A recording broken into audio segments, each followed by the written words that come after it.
All right, everyone, the inevitable has come to pass. Samantha Markle's defamation case against Meghan has been dismissed with prejudice, which means case closed.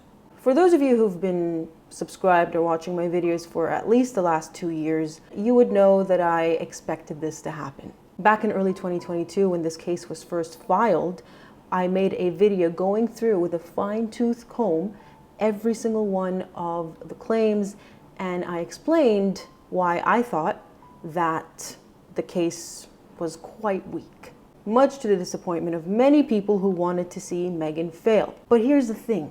Sometimes, and I've said this I think at the end of every single video I've made on this case, and I've made plenty, but sometimes a court of law is not the right avenue to resolve issues. And the thing with this case that I really want everyone to understand from the very beginning is that it was always doomed to fail.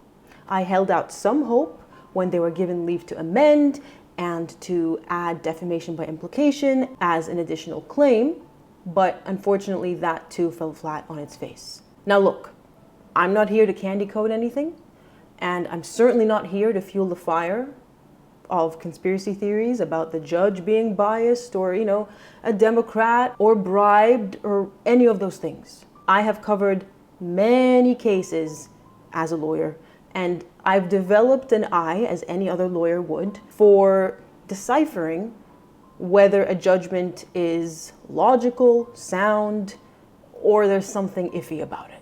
And this one happens to fall under the former category. Unfortunately, all the weaknesses that I pointed out 2 years ago at this point were basically the reason that this case ended up failing. And I'm not saying this to pat myself on the back or anything. I have no skin in the game. To me, as far as I'm concerned, Meghan is an established liar. We don't need Samantha to prove that in court. And of course, I know Samantha has her own personal reasons for pursuing this. But Meghan's credibility is shot.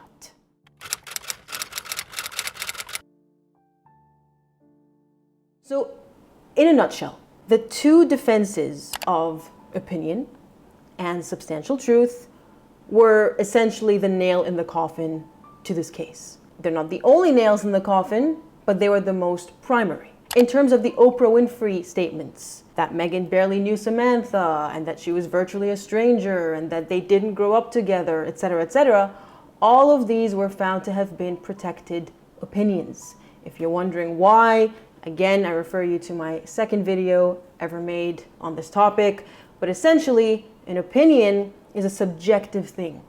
It's not a fact. Therefore, you cannot objectively prove it to be true or false. People have different opinions about things. And one of the primary elements of defamation is that the statement has to be a statement of fact. That's the only way you can prove it to be false. Substantial truth also came about in the Oprah statements, specifically with regards to Meghan saying she hadn't seen Samantha for a couple of decades or so.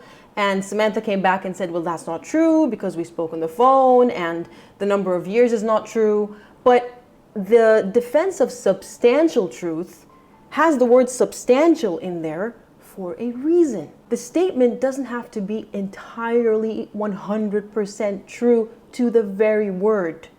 As long as the gist of it is true, then the defense is successful. And in this instance, Samantha agreed that, yeah, we didn't see each other physically because, she has a disability, but that doesn't change the fact that what Meghan said was substantially true. They hadn't seen each other for a while. Another thing that was found to be substantially true was Meghan's assertion that Samantha changed her surname 2 months after Meghan started dating Harry back in 2016. Now, while Samantha didn't legally change her name, she did go back and forth back in the day between her married name and her maiden name. And while she had used her maiden name before Meghan met Harry, in the same year, I believe, a couple of months later, she did in fact use the Markle surname.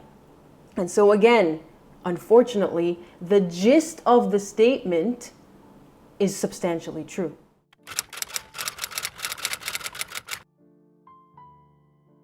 As for defamation by implication, now, in Florida law specifically, which is where this case is being held, defamation by implication means the statement on the face of it, prima facie, was true. However, the implication, with the play of words, was false.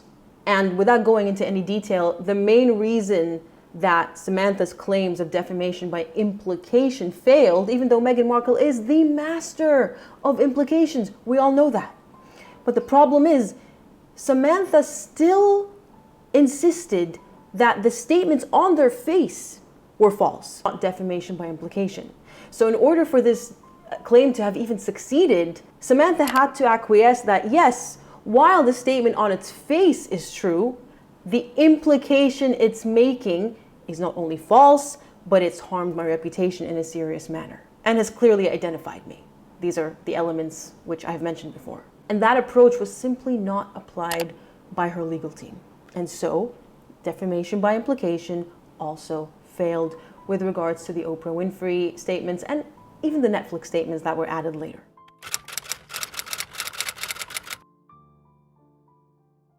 Speaking of the Netflix statements, we know that Samantha, in her amended claim, added certain statements made by Prince Harry and Meghan and Christopher Bouzy, which she alleged were all defamatory. Again, I went through these in a previous video, I believe the one I made last May, about why they were still also pretty much protected opinion, and some of them were also substantially true, and the judge arrived at the same conclusion, and therefore those statements were dismissed as well.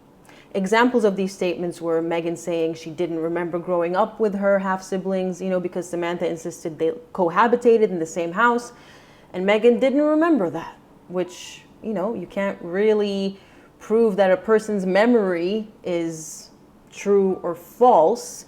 Memory is quite subjective. It's painted by our life experiences, and therefore that claim failed. We also have the various really broad stroke kind of claims that Meghan and Harry made about they're all out to get us, there's an orchestrated campaign, they were not going to stop until we were destroyed. And I remember pointing out that these were all very broad and could have included the British press, could have included the royal family, could have included a myriad of people other than Samantha. And that's a problem because with defamation, you have to clearly identify the plaintiff. So those statements were also thrown out.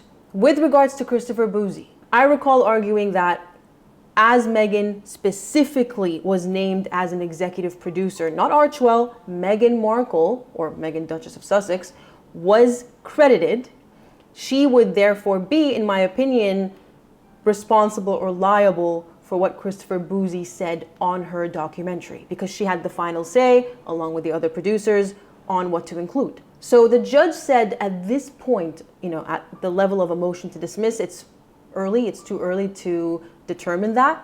So she went ahead and basically assumed that Meghan would be liable for Christopher Bouzy's statements. However, Christopher Bouzy's statements themselves were also not found to be defamatory. And there were two primary statements he made. One, that Samantha was part of a hate group that disseminated disinformation about Meghan. And secondly, it was part of the same sentence, that Samantha's Twitter account was suspended. Now, with regards to the first half of this statement, the judge agreed with Meghan's team when they argued using case law, by the way. That's the primary thing, by the way, that really differentiates Meghan's legal team from Samantha's legal team. Meghan's legal team relied on case law. They referenced precedent almost every single time, and sometimes multiple sources of precedent for the one argument. And that is what the crux of being a lawyer in common law, at least, a litigator, is. That's what they train us for primarily in law school. Look for precedent. Your argument by itself has no legs. And unfortunately, I noticed time and time again that Samantha's team really came up relatively short with case law, at times not even citing it at all. And that's a really big problem when you're going up against an opponent who has bucket loads of case law to rely upon. And so in this instance, Meghan's team cited case law that stated that hate group and disinformation are very loosely defined terms. So they don't have one solid agreed upon definition and therefore incapable of being proven as true or false. And so that statement failed because of that reason. Now, as for the second half, which is the suspension of Samantha's Twitter account, even though the way Christopher Bouzy, in my opinion, the way I'm reading it and the way I listened to it, made it sound like, he implied that the reason for the suspension was because of Samantha's alleged activities with hate groups and disinformation. At the end of the day, the account was in fact suspended. And therein lies the problem. There comes that defense of substantial truth. The gist of the allegation is true. Samantha's account was suspended, even though it was, according to her, for unrelated reasons. She admitted that it was suspended. In fact, I believe later she claimed it was hacked, but the court basically said, look, it's been suspended. The claim was therefore substantially true.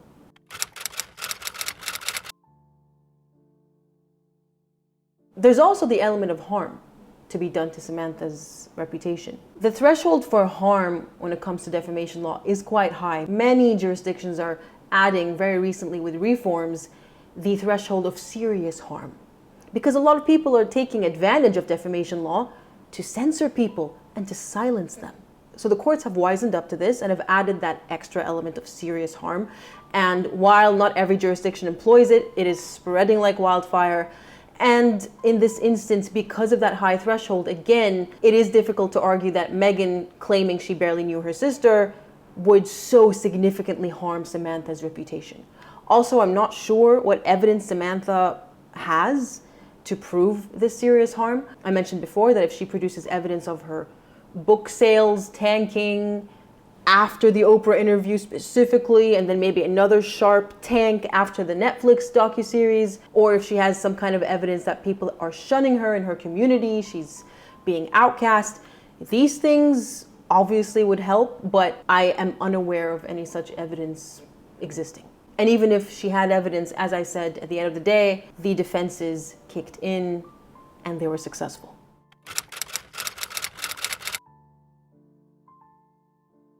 And finally, there is the matter of actual malice, which I have defined countless times, but I'll tell you, it's basically when someone says something knowing it's false or not caring at all, just they have a reckless disregard as to whether it's true or false. They just don't care, they put it out there. And this is an extra element given that Meghan and Samantha are public figures. What I noticed is that Samantha's team sometimes would forget to mention actual malice altogether, let alone argue why the element was satisfied. And that's obviously a fatal flaw.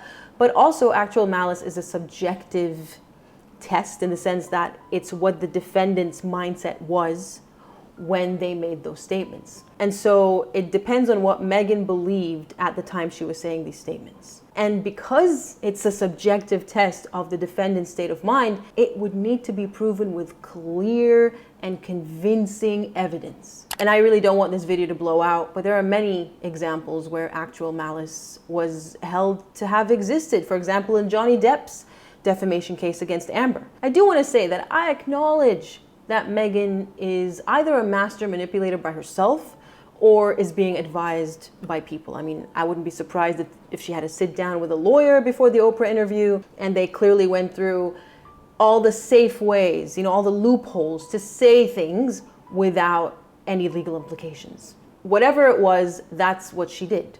She played with words just enough to keep herself in the safe zone. That's not to say she's an honest person. That's not to say that, she's the better person than Samantha. No. This is pure, hard, cold law. I'm not injecting any feelings towards Meghan, Samantha, the judge, anyone into any of my analyses. This case was always weak, and this outcome was always expected.